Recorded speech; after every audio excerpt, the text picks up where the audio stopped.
What's going on, everybody? Here at Brainnasium, we're working on our water-cooled R2D2 Slim, and by the end of the day I want to have water in this to get it tested out. Obviously this is just our dummy board, so I'm just going to power it up with our power supply over there once we actually get it all together. So I kind of changed this around. As much as I really want to use this flow meter, it's just going to be so much easier to use this one. Went ahead and cleaned out some of the red dye that was still in there from a previous build. And yeah, this is going to look just as good. It's still black and white. We can still add our UV LED here. I also am now using these fans as kind of a spacer. We may or may not use all three of them. We're definitely going to use at least these two. And that's so that we can mount our pump to this. Mounting the pump directly to here with a spacer, it was just sagging too much, so these are going to stiffen that up. I need to go get some more screws. We're going to put 2 screws in the bottom of each fan, and then the top will just have the inner ones here connected to the pump. This also was sticking out a little bit too far this way, so this would have had to have been spaced out even more. Now, moving this forward a little bit, it's still going to be next to the radiator, so I can still have this tube going down and plug this in. Another thing we're going to do here, I realized I don't actually need to have this tube outside of the system. Even though that is kind of cool, extra tubes and stuff, you know, it's like a marble maze, but we're actually, now this already has a hole, so we're either going to block that, or I'm just going to get a white one of these, which I think will actually match even better. And then we're going to get a different metal frame as well, because we don't need this hole. And the way this is cut out, I actually need this top piece trimmed. And since this is already cut out, cutting this off here would really weaken that part of the chassis. So we're just going to get a different one and just cut the top part out here. So, as I mentioned, the tube here, it doesn't need to go out this way. There's plenty of room here to just have it go alongside this tube, so we won't have any external tubes. We'll have another 90 on this one. This will be sitting here, and we'll be able to go just like that. And I actually took the top off of our other Slim here to make sure. So this hole right here, that's where it's going into the pump, and then we have plenty of room without cutting anything else out, just between the frame here and the shell. I have a tube somewhere that I was using. Alright, good enough. But yeah, with this diameter tubing, that fits in there no problem. And there's obviously lots of options for a 120mm fan. Now I found this one, which claims to be pretty silent. It's thin, so it's going to fit, as we mentioned, a standard fan. This one here, which is 25mm thick, was barely not going to fit in between the block and the shell without cutting a bunch of stuff. So this one being only 15.8mm thick, we're going to have plenty of room there. So that's what's going to sit here. This one also happens to have UV fan blades. So when we have our UV strip along here, that's going to help illuminate the inside, and then we've got these UV fans here that illuminate the top. Anyway, now that we've reached that point of the build where I have exactly know what I'm doing from now to pouring water in this thing, let's get started. First thing, it's time to actually start drilling holes into this shell here, so we can get the fittings on this, and then, like I said, get the rest of those little mounting screws so this is all snugged up, especially with washers in there, so we can make sure none of the vibration's going through, and then we can kind of test it out and see what this pump is like, see if we need to downgrade to the lower voltage one. Okay, got a really weird smiley face cut out. Let's see, that slides right in there like that.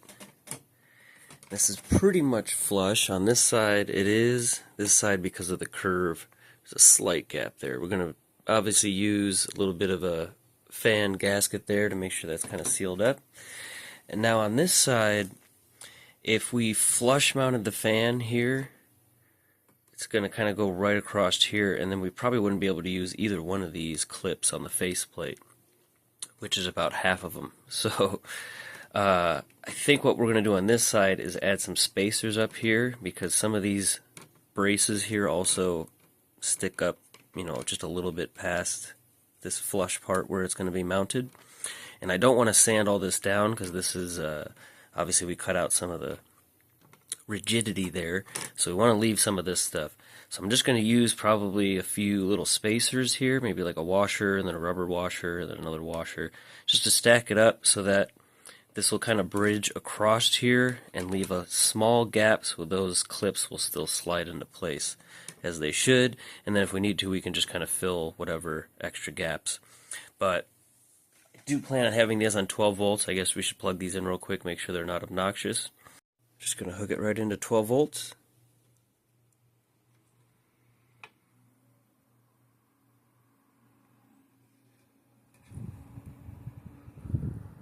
Okay, yeah, I'm definitely glad I picked this one.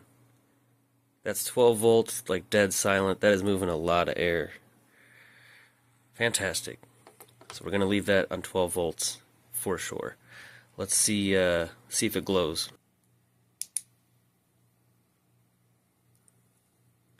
Definitely glows. And hopefully the LED strip will make this glow enough so you can kind of see that shine through that radiator a little bit. Got a bunch of different hardware. Let's go ahead and get this stuff on. As I said, we're going to have a gasket on here, but for now we're probably just going to use the washers to space it out. So let's throw all those on, and all the fans and everything, just all the screws. Went ahead and set this on top for now. Just wanted to make sure we had plenty of clearance there. We've got clearance. Now obviously this isn't quite down all the way, but we do still have about this much space. So I think we are good. You can see inside here we got some fittings on the radiator. Fit perfectly in those little holes there. Looks really good. So all we need now is to go, that little fitting there under the fan needs to go here and straight up into the radiator. And then this 90 on the other side, we need it to go this way and over into this one here. So you can see how that's going to go into that little gap there. And then the bottom one is going to go through the hole up into this barb. Now, like I said, this is the concept. We're testing everything. When we go back, we'll probably get the other metal frame and just cut either a hole right where that tube is going to go. And that's probably about it. And then we won't need this hole. But for now I'm using that hole just to feed all of the cables out of here. So we've got the pump, fan, and the two smaller fans here. Yeah, this is pretty dang solid. I don't even have all the screws in there yet, but you can see it does sag a little bit. And like I mentioned, I wanted to cut the top part of that metal shielding off and just put it up here. We'll probably paint it white. Maybe even put like R2D2 across that. That'd look cool. So that's going to kind of hide this part here, like where the fans are, because it's just, it's not exactly pretty, but it'll also hide the UV LEDs on the fan, so you'll just see the admittance of the light there. So let me get, this is perfect. I haven't ordered any other fittings. I was able to figure this out. We got the two white ones I have here.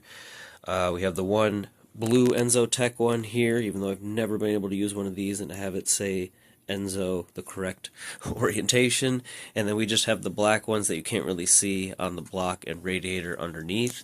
And I have exactly two more of these guys. As I mentioned, we're going to put one here, obviously on the inside, not on top, to go here to the radiator, and the second one's going to go right there. So let me go ahead and plug these things in. I'm going to secure this down. I will end up using the other ones I got that came with the Bits Power, even though they're exactly the same, except these have been molded significantly better. I mean, they're still just a cheap plastic mount, but look at these. I mean, this that seam there sticks out like crazy, and it just looks awful. So I'm going to use these ones. I got to cut these down a little bit farther than the ones I did here anyway. But yeah, that's going to be part of the final thing.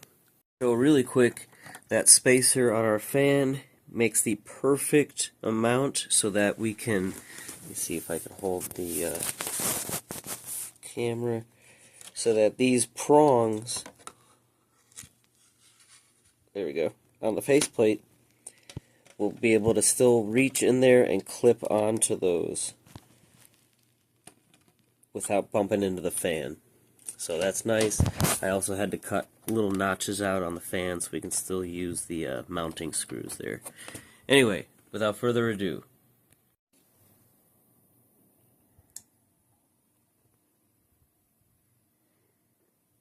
alright guys, I had a slight issue. I did fill it up all the way. Looks like our flow meter is totally shot. I don't know if the O-ring's shot or if it's just cracked. It's probably cracked. It is an older one, and I was going to order a new one for this build anyway, like before I sold it. So as soon as I power it on, it's just pouring water out of there. You can still see that's about how much came out. Couple issues. One, I know I didn't put all the screws in these fans, but the way I think I put a diagonal on one of these, and it's tweaking it a little bit. So it's actually not allowing this one to spin, and this one's just kind of making a little bit of noise. This one's fantastic. This is what I want the finished thing to sound like, this fan here. This pump is awful. So I guess the reviews were correct on the, this is like the 3500 or something, and then they have like a 2500. The 35, I just happened to get like a deal on the open box for 15 bucks on one of these, but apparently this one's more of an industrial pump. I will plug it in here in a second. Cable's kind of sitting in water down there. But, yeah, and people just complain that it is just a little too loud. Especially in something this small, it is definitely too loud. Try to plug it in here with one hand.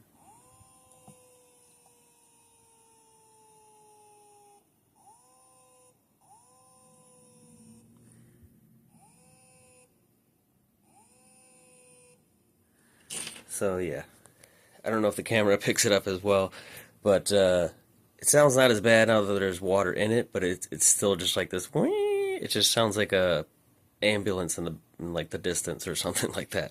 So we'll definitely have to order one of the smaller pumps. Other than that, everything seems awesome. I don't think anything's leaking at all. Now again, because of this leak, there's not a lot of water coming out of here. Most of it's coming out of there. But other than that, I think the loop's set up well.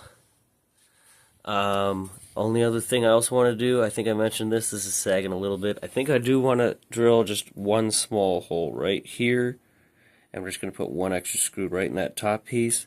And that's just going to allow it to not sag over time. And it'll just kind of hold it tight up like that. Yeah, I think that's pretty much it. Got all the tubing, everything pretty much set up. So we'll need a new pump. We need to keep in mind our fans, make sure they're not getting tweaked, which I think just putting all the screws in is going to solve that issue. And yeah, definitely going to need some UV blue fluid. I want to use my favorite one. It's clear until there's UV light. But I'll leave it up to you guys. I mean, obviously, like, this is our controller. We've got the R2D2 back shell, which is blue and white. Should I go green? Should we leave green ring and use the UV green fluid and switch these fans out for the UV green ones? Or should we just leave it how it is? I do think can't go wrong with blue. So, anyway, thank you guys for watching. Again, if you have any comments or suggestions on this, let me know. Keep in mind our hard drive is still going right here. We are going to still use that bracket there and just cut the end off of it so we can still use the pieces to put the long screws in. Same with the DVD drive one. We're not going to put that whole piece in there. We're just going to cut that end link off that clips on the metal frame here, so we can still put that screw in the top there. So yeah, that's pretty much it. Like, comment, subscribe, and hopefully the next time we work on this, we get the motherboard in, and hopefully it doesn't leak. And 4-in-1